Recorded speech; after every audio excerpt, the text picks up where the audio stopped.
En Eclesiastés también, en el capítulo 6. No tienen que pasar ahí, solo lo pueden apuntar. Eclesiastés 6, 3 al 5, Salomón se lamenta. Él se lamenta de que un niño que nace muerto está mejor que una persona que vive 1000 años 2 veces y no disfruta de las cosas correctas. Él dice, aunque el hombre engendrare 100 hijos y viviere muchos años, y los días de su edad fueren numerosos, él dice, ¿cuál es el punto de vivir 2000 años si ni siquiera disfrutas de la verdadera bondad? Estarías mejor siendo un niño que nació muerto. En ambos casos tienes por implicación la idea de que nacer muerto te lleva a un lugar de descanso.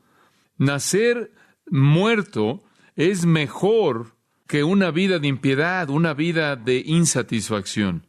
Ahora esas son algunas referencias implícitas. La semana próxima vamos a ver algunas referencias explícitas que creo que apoyan el hecho, no solo implícita, sino explícitamente, de que los niños que mueren van al cielo. Entonces responderíamos sí. ¿Qué hay acerca de los bebés que mueren? Si decimos salvación instantánea, sí. ¿Cómo vamos a entender eso a la luz del pecado? A la luz de la caída. Entonces voy a preguntar y responder algunas preguntas. Voy a darles una pequeña lección de teología aquí. Primera pregunta, ¿quién califica como un infante o niño?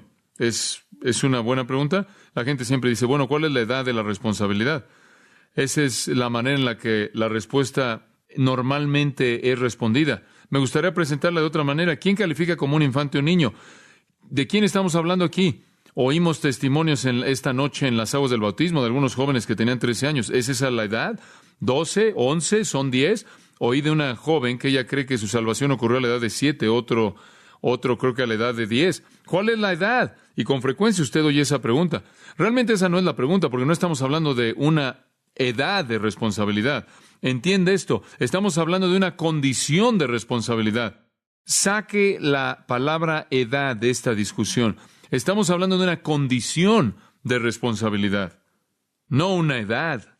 ¿Quién califica entonces en nuestra discusión como un infante o niño que está muriendo y que es salvo, quien al morir de manera instantánea vea al cielo? ¿De quién estamos hablando? Respuesta, aquellos que no han alcanzado un entendimiento suficientemente maduro como para comprender de manera convincente los asuntos de ley y gracia, pecado y salvación. Lo voy a repetir porque lo pensé por mucho tiempo y esta es la manera en la que quiero que lo oigan. Estamos hablando de alguien que no ha alcanzado un entendimiento lo suficientemente maduro como para comprender de manera convincente los asuntos de ley y gracia y pecado y salvación. Este es ciertamente un infante en el vientre, esto es ciertamente un infante en el nacimiento, esto es ciertamente un pequeño niño, y este es ciertamente un adulto con algún problema en cualquier edad. Cualquier persona en una condición en la que no puede entender y comprender de manera suficiente como para estar plenamente convencido de los asuntos de la ley y la gracia y el pecado y la salvación. No es una edad, es una condición. Y de niño a niño varía. Y como dije, usted tiene que incluir en esta categoría, aquellos que crecen teniendo desventajas mentales, siendo discapacitados mentales, retardados mentalmente, de tal manera que nunca tiene un entendimiento lo suficientemente maduro o un entendimiento lo suficientemente convincente de la ley y gracia y el pecado y la salvación. Esta no es una edad, es una condición. Estas son las personas de las que estamos hablando. Personas en esa condición que no pueden de una manera madura entender y comprender convincentemente estos asuntos. Estamos hablando de esas personas. ¿Son salvos y mueren? Y la siguiente pregunta que tenemos que hacer al enmarcar esta discusión, y estoy siendo cuidadoso en el detalle porque quiero que esto sea útil no solo para nosotros, sino para muchas personas que están haciendo esta pregunta, y por ello quiero ser muy cuidadoso en cubrir todo. Una segunda pregunta, ¿acaso todos los niños son concebidos como pecadores? ¿Acaso todos los niños son concebidos como pecadores? Ahora hay una creencia que todavía existe, aunque fue condenada hace unos 1600 años atrás. Hay una creencia que enseña que toda la gente nace sin pecado. todos hemos nacido siendo moralmente limpios. El pecado solo echa raíces en nuestras vidas cuando cometemos nuestro primer pecado, y entonces llegamos siendo moralmente limpios, dice esta posición, y cometemos pecado por decisión, y después, cuando cometemos pecado por decisión, nos volvemos pecadores, y no sino hasta ese punto. Aquellos que tienen esta postura encuentran que es muy conveniente al lidiar con niños, porque dicen que debido a que estos pequeños no pueden tomar una decisión moral a pecar, por lo tanto no son pecadores, y entonces cuando mueren van al cielo porque no son pecadores. Mueren sin ser pecadores. Y como dije, 1600 años atrás, esta postura llamada pelagianismo fue denunciada como una herejía por toda iglesia que se reunió después de la muerte de Pelagio. Sin embargo, ha sobrevivido hasta el día de hoy en algunas formas de lo que llamamos teología arminiana.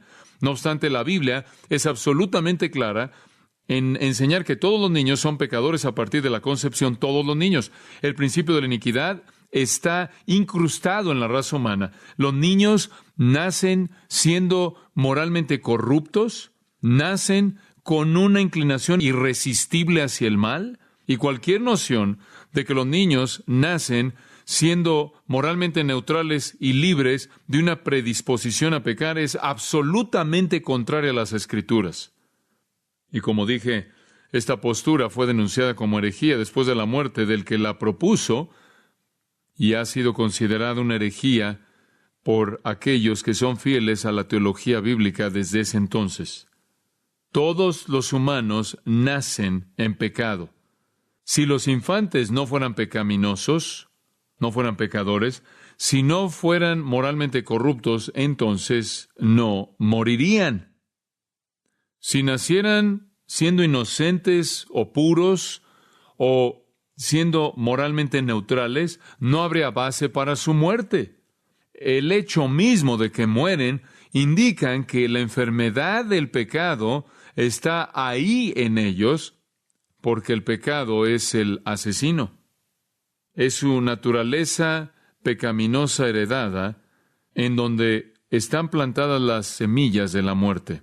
Y además, ¿conoce algún adulto que escogió no pecar y por lo tanto perpetuó alguna perfección santa? ¿Conoce usted algún adulto que no repitió la rebelión consciente de Adán y Eva en contra de Dios? ¿Conoce algún adulto que realmente no pecó? No, las únicas personas que no pecan son aquellos que mueran en la infancia, y la única razón por la que no pecan es porque mueren antes de que puedan manifestar su pecaminosidad. Mueren antes de que puedan tomar una decisión moral responsable de rebelarse en contra de Dios, lo cual todos hacen si viven. Cualquier niño que vive hasta el punto de llegar a la responsabilidad moral, cualquier persona que pasa esa condición en la que no puede entender y no puede entender de manera convincente las verdades de la salvación, cualquier niño que vive más allá del punto de la responsabilidad moral, al punto de la decisión responsabilidad, la decisión moral, la decisión de responsabilidad moral, va a escoger pecar. Todos lo hacemos. La Biblia es absolutamente clara en enseñar que todos los infantes que sobreviven terminan siendo pecadores miserables porque es parte de su naturaleza. Primero de Reyes 8:46, no hay hombre que no peque.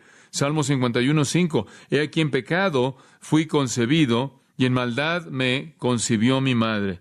He aquí en maldad he sido formado y en maldad me concibió mi madre. No significa que fue un hijo ilegítimo, ese no es el caso, sino que desde la concepción misma el pecado estaba ahí incrustado en su naturaleza. Salmo 58:3, los impíos desde la matriz y los que hablan mentiras se desvían desde nacimiento. Salmo 143:2, en tus ojos ninguno viviendo es justo.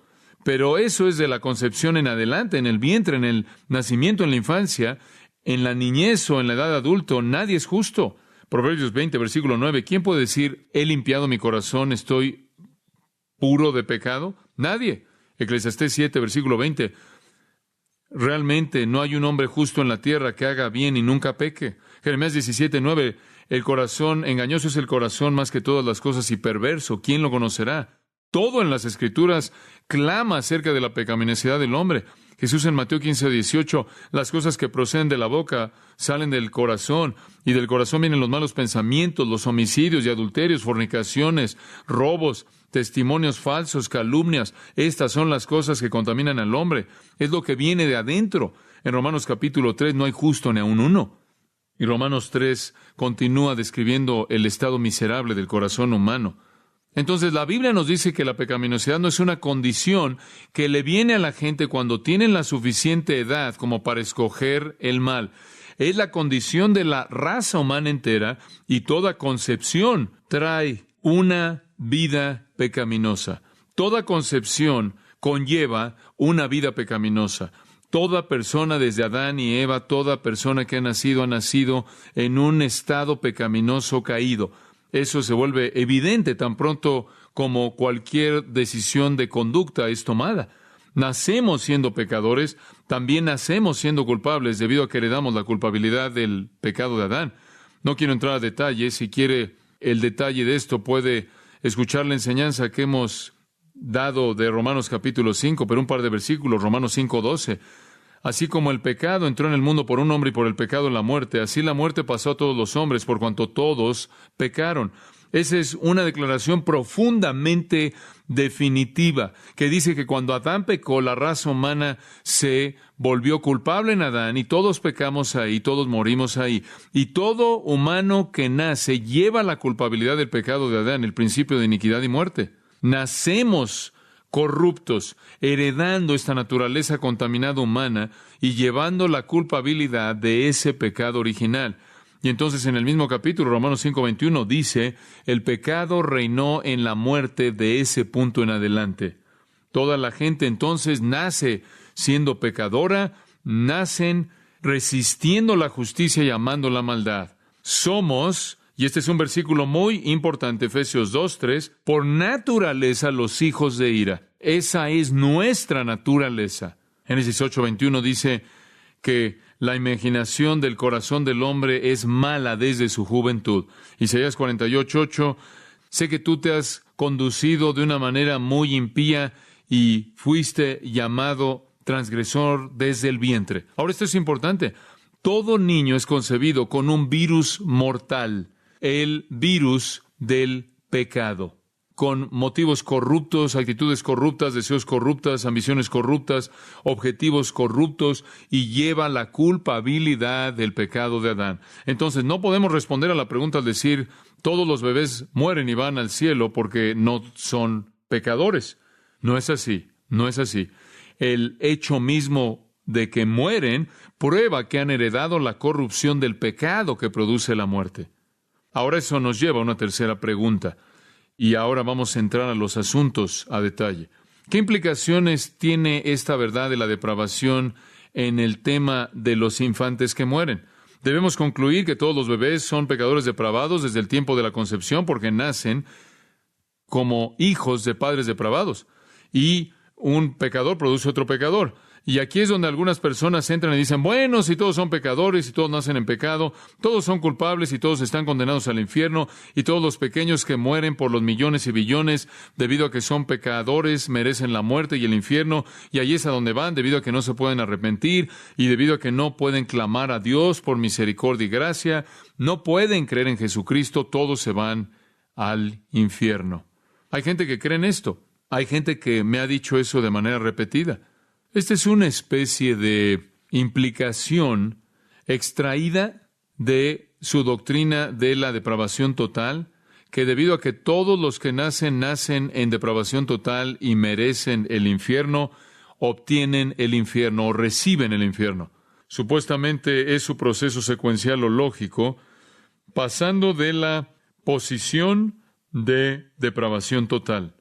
Fue una de las acusaciones en contra de Spurgeon. Spurgeon fue fuerte en la teología reformada, y la gente acusaba a Spurgeon, como han acusado a otros que creen en teología reformada o calvinismo, como se llama, de condenar a todos los bebés. Y quizás Spurgeon nunca respondió mejor que esto, y él dijo, y cito, entre las farsas terribles que han sido pronunciadas en contra del calvinismo propio, está la calumnia impía de que nosotros enseñamos la condenación de los pequeños infantes. Una mentira más baja nunca jamás ha sido pronunciada. Pudieron haber existido en algún lugar, en alguna esquina, en algún rincón de la tierra, un criminal que se atreviera a decir que habían infantes en el infierno, pero nunca lo he conocido, ni he conocido a un hombre que jamás vio una persona así. Podemos decir con respecto a los infantes, las Escrituras dicen poco, y por lo tanto, donde las Escrituras dicen poco,